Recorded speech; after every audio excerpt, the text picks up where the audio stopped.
Bilimsel araştırmalarda en çok yapılan 7 hata. 1. Yetersiz veya hatalı metodoloji. Test edilmek istenen faktör dışındaki tüm faktörler izole edilmelidir. Ancak bu mümkün değilse kovaryans ve interaksiyon etkileri de mutlaka kontrol edilmeli ve araştırma deseni buna göre kurgulanmalıdır. 2. Deney tasarımı. Kontrol ve test grupları arasında uyumsuzluklar, yanlılık veya başlangıç koşulları arasında farklılıklar olması, adaletsiz ve dengesiz dağılım araştırmanın gücünü ve güvenirliğini düşürecektir. 3. Örneklem seçimi.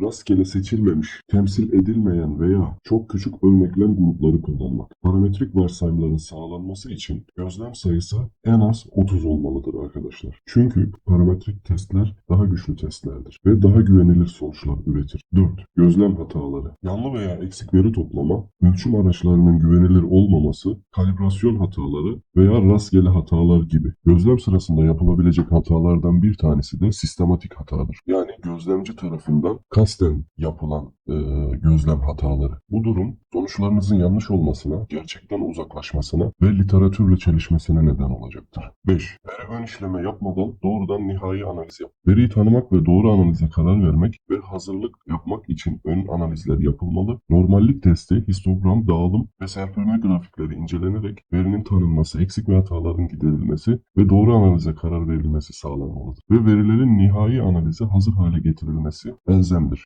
6. Seçici raporlama. Pozitif sonuçlar vurgulayarak negatif sonuçları ihmal etmek. Tüm araştırma süresi boyunca pasif kalarak ikinci bir faktör etkisi yaratılmasının önüne geçilmelidir. 7. Çoklu testlerin yapılması. Aynı veri seti üzerinde birden fazla istatistiksel test yapmak olası tesadüfi sonuçları artıracaktır. Sonuçların başka denemelerde tekrarlanabilirliğini düşürecek ya da yine literatürle çelişmesine neden olacak bir hatadır. Son olarak etik sorunlar ve ihlaller. İnsan veya hayvan deneklerle yapılan araştırmalarda etik kurallara uyulmaması. Omurgalı ve merkezi sinir sistemi bulunan canlılar üzerinde yapılacak çalışmalarda etik kurul onayı alınmalı, canlı ve cansız çevreye zarar verecek tutum ve davranışlardan kaçınılmalı ve bilimsel yayın etiği prensiplerden ödün verilmemelidir.